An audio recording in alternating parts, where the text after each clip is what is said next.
Over time, for John Meacham, how would you compare President Trump's conduction? Uh-oh. Very a Trumpian It's a word. troll. It's a troll. At Bedminster. You are disqualified for finishing that question. Or John Meacham, how would you assess Trump's grasp of history? Give him a grade, John. Move on. Okay. Will H.R. McMaster be forced out of the administration due to the alt-right campaign against him? By the way, that also looks like it's coordinated with Russia. Well, and it's very sad because, I mean, the one thing you have that you hope for with Trump is that there are these grown-ups around him, and, you know, they're serious people. The odd thing about the McMaster appointment was, you know, it's sort of what you say with Trump. The policy seems irrelevant to him in the sense that, you know, at one point he was for universal health care, at another point he's for a total repeal of Obamacare. It's sort of like anything, just give me a win, right? Yeah, he doesn't. So he doesn't read. With McMaster, I mean, H.R. McMaster is a brilliant military officer whose whole thesis is exactly the opposite of what Trump campaigned on. You go into these countries big, you stay there forever, you work with the locals, it's called this the counterinsurgency. And I'm thinking to myself, how did you do this? Because they met for 10 minutes in Mar-a-Lago on the sofa in the lobby, and he was like, good man, you've got a lot of medals on. I like that. Right. What is the alt-right saying against him? Who? McMaster. Oh, well, nothing. That's the Steve point. Bannon wing of the doesn't like him because apparently he's been moderating Trump on something. He's sane. He's got to go. Oh. We want action. Richard Dawkins, why do people think of atheists as immoral? Do they? Do they think of us as immoral? They do. It's well known that they do. And it's bizarre, actually, because if you think about why they think that, it's because they think that we don't have a God who's looking over our shoulder, supervising everything, a great spy camera in the sky looking at us. So we must be immoral. If the only reason you're moral is you think you're being supervised, I don't want to know you.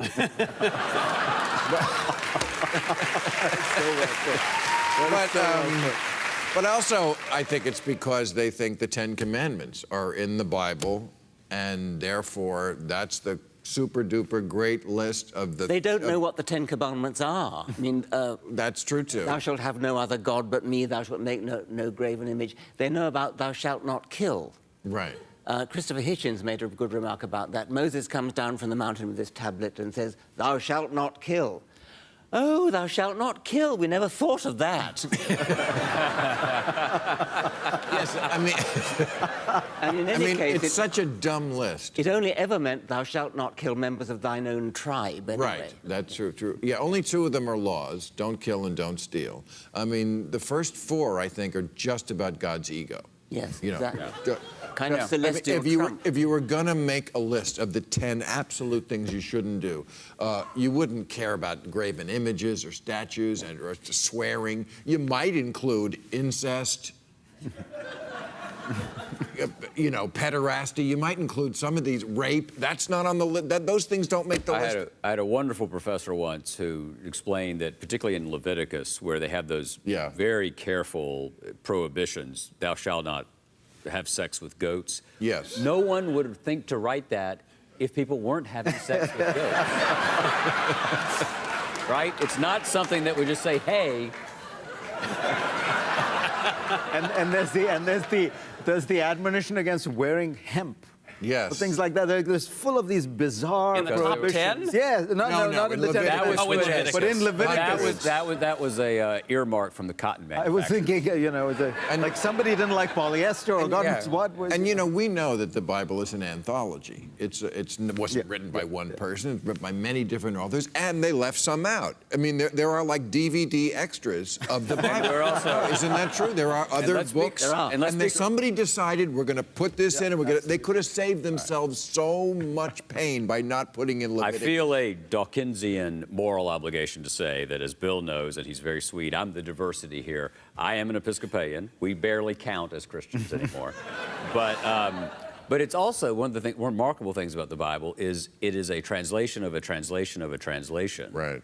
And those who think it is somehow or another FedExed in on Amazon Prime from God is forgetting that we're reading an English version of Hebrew and Greek texts that were copied. They weren't photocopied. These are people. So what if a monk dropped in a knot when he wasn't supposed to? Right. You know, along the centuries. But that actually has made it much easier to interpret the Bible liberally over the years. I mean, one of the great problems for liberal Muslims has always been that the Quran is seen as the direct word of God. And so it's more difficult to claim that this stuff is less important. Whereas with the Bible, there's this rich tradition of saying, well, these were just stories about God. And as you say, they were put together. And so maybe Leviticus isn't that important and the Sermon on the Mount is. I mean, it's always struck me as bizarre that fundamentalist Christians pay so much attention to these prohibitions, you know, that are minor. And the main point of the New Testament, as far as I can tell, is be nice to poor people and be suspicious of rich people. Like that is the you know, front and center over and over again. And somehow that's kind of gotten to the sideline until this Pope kind of reminded people, actually, that's the big deal in Christianity. Right, yeah. Okay, what does the panel think of the feud between Donald Trump and Mitch McConnell? Funny stuff. Yeah, you know, he found out who Mitch McConnell was about 3 weeks ago, and he thought he was, you know, a country doctor from Kentucky. It's yet another case of Washington experience can be way overrated, unquestionably, but you at least need to have an old-fashioned Facebook, you know, when you get there and know who these people are. And I think that it's an attempt to, in this relentlessly solipsistic, narcissistic White House, anyone who does not come in and bow the knee is out. And McConnell won't do it. Well, it's also, for people who haven't been following the story, he's mad at Mitch McConnell for not getting the repeal of Obamacare done. And see, this is, I think, a great argument for why the Republican theory that a businessman would be great as president is silly, because in Trump's world, I don't think he ever cared about details. And his whole modus operandi was always just, if the guy doesn't do it right, I'll get somebody else. Yeah. You can't get the job done, I'll replace you, like I did with my wives. For instance. So that's what he thinks. He doesn't get into the details. He's like, Mitch didn't get it done, I'll find somebody who'll get it done. Just like I got rid of the mooch, and I got rid of this one, and I got rid of this one, and then I'll keep throwing bodies out until I get somebody. He doesn't realize there's no body that can get it done. Right. Because it's a shit bill. Right, right. Okay. Jim Parsons, who has been your favorite guest on your podcast? I hate that question. It's okay. No, it's okay. I was most excited. I shouldn't, that sounds awful. I'm judging them. But I did get to talk to John McCain, and I was very surprised he bothered. Wow, John McCain. Yeah, I couldn't get him on this show. No? You know what? Can you talk to him for me? I will have my people call him and tell him that you're not as bad as you seem on TV. No, I don't know. That's very funny. I really have never figured out, like, somebody told him it was safe to come. Right.